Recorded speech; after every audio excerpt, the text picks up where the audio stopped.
Halo semuanya, perkenalkan nama saya Elviana Putri. Pada kesempatan kali ini saya ingin sharing informasi mengenai biaya kualitas dan produktivitas. Semoga presentasi ini bisa memberikan sesuatu yang menarik dan bermanfaat. So, let's dive in. Oke, tema kita kali ini yaitu tentang biaya kualitas dan produktivitas. Yang pertama ada definisi dan konsep biaya kualitas. Biaya kualitas adalah semua pengeluaran yang terkait dengan mencegah, mendeteksi, dan memperbaiki produk atau jasa yang tidak sesuai dengan standar kualitas yang ditetapkan. Konsep biaya kualitas sendiri didasarkan pada prinsip bahwa mencegah cacat lebih efektif dan efisien daripada memperbaiki cacat. Dengan memahami dan mengelola biaya kualitas, perusahaan dapat meningkatkan efisiensi, mengurangi limbah, dan meningkatkan kepuasan pelanggan.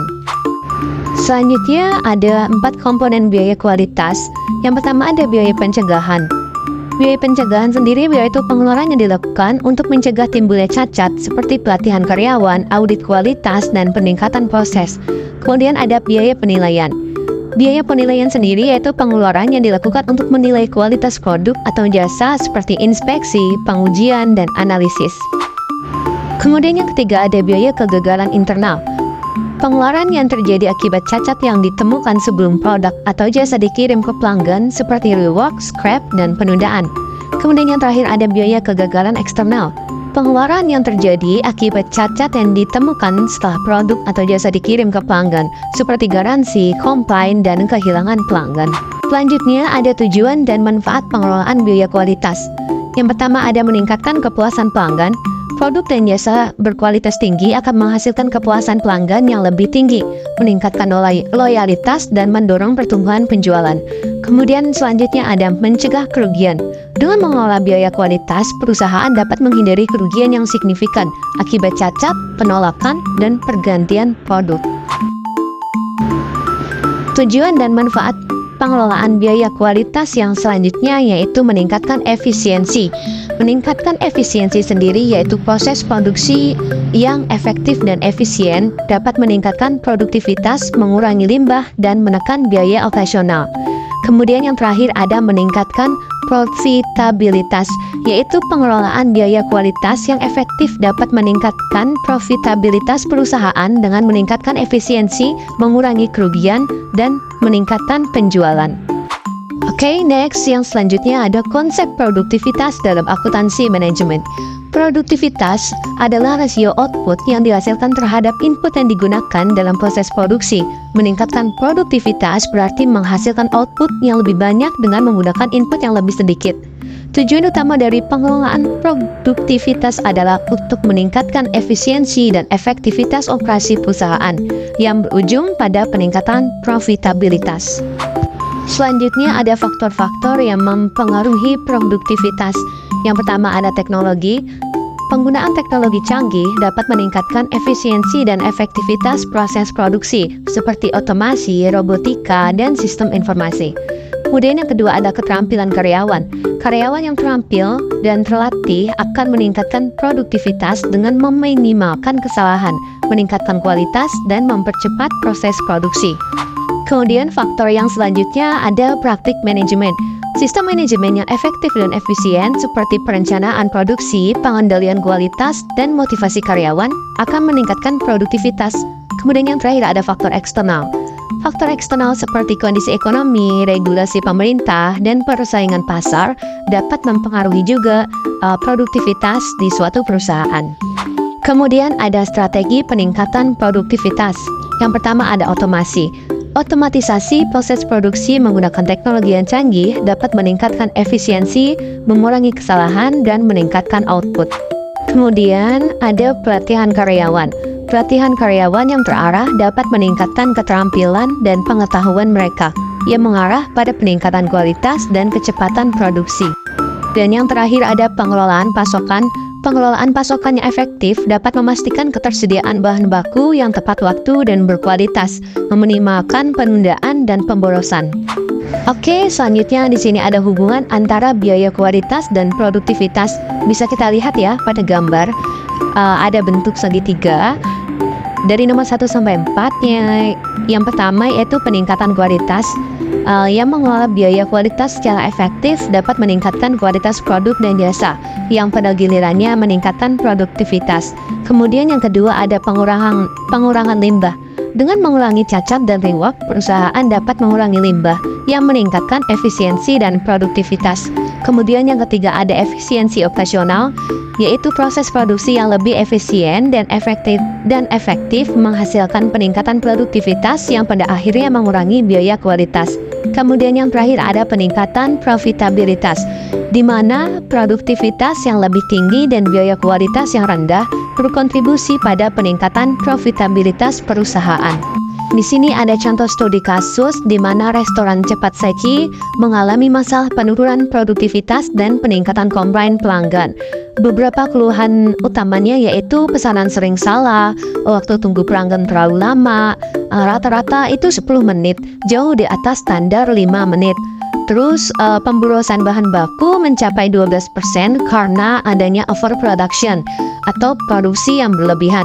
Dampaknya apa?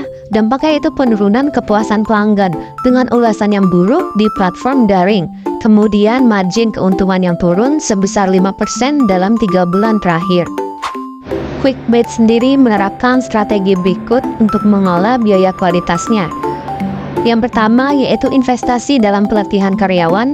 Biaya pelatihan karyawan baru sebesar 15 juta, kemudian fokus pada pengurangan kesalahan saat menerima dan memproses pesanan, kemudian mengimplementasi sistem otomasi, yaitu dengan membeli mesin otomatis untuk proses order, self-service dengan biaya awal 100 juta rupiah.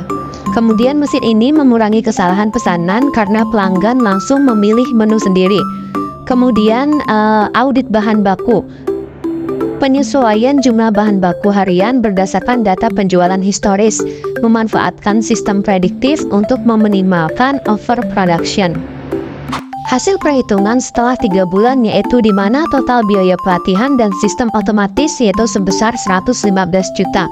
Biaya tahunannya sebesar 38,33 juta per bulan atau 115 juta dibagi 3 bulan. Yang sebelumnya 5% dari total pesanan yaitu 100.000 pesanan per bulan dikali 5% sama dengan 5.000 pesanan salah. Setelah strategi yaitu hanya 1% kesalahan, di mana 100.000 dikali 1% sama dengan 1.000 pesanan salah. Pengurangan kesalahan sebanyak 4.000 pesanan salah per bulan. Biaya kompensasi yang sebelumnya yaitu sebesar 10.000 per pesanan salah dikali 5.000 pesanan sama dengan 50 juta. Biaya setelah strategi yaitu 10.000 dikali 1.000 pesanan sebanyak 10 juta. Penghematan yang dilakukan yaitu sebesar 40 juta per bulan. Yang sebelumnya di mana 12% pemborosan dari bahan baku sebesar 500 juta sama dengan 60 juta per bulan. Setelah audit, pemborosan turun menjadi 5%, yaitu di mana 500 juta dikali 5% sama dengan 25 juta. Penghematan bahan baku yang sudah dilakukan yaitu sebesar 35 juta per bulan. Kemudian dianalisis biaya dan keuntungannya. Dari total pelatihan dan mesin otomatis sebesar 38,33 juta per bulan. Dari pengurangan biaya kegagalan eksternalnya yaitu sebesar 40 juta per bulan. Dari pengurangan pemborosan bahan bakunya sebesar 35 juta per bulan. Jadi total penghematannya yaitu 75 juta per bulan.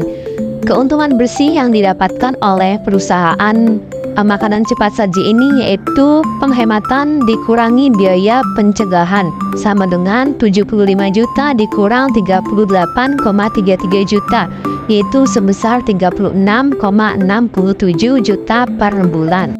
Oke, jadi hasil dari penerapan strategi yang dilakukan oleh restoran cepat saji dalam menangani kasus masalah yang terjadi di restoran tersebut yaitu penurunan waktu tunggu dengan mesin self-service. Waktu tunggu rata-rata pelanggan turun dari 10 menit ke 4 menit sesuai standar.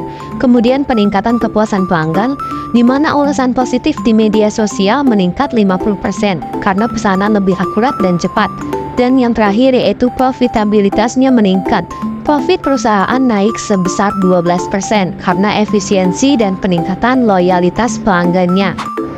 Akhirnya kita sampai pada kesimpulan dari paparan materi yang sudah saya jelaskan sebelumnya, di mana pengelolaan biaya kualitas yang efektif sangat penting dalam meningkatkan produktivitas, efisiensi, dan profitabilitas perusahaan.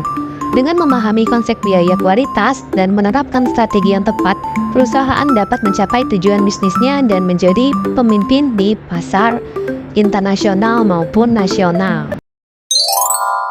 Makan siang dengan sambal terasi, cakep. Ditemani es teh di siang hangat. Sekian presentasi dari saya kali ini.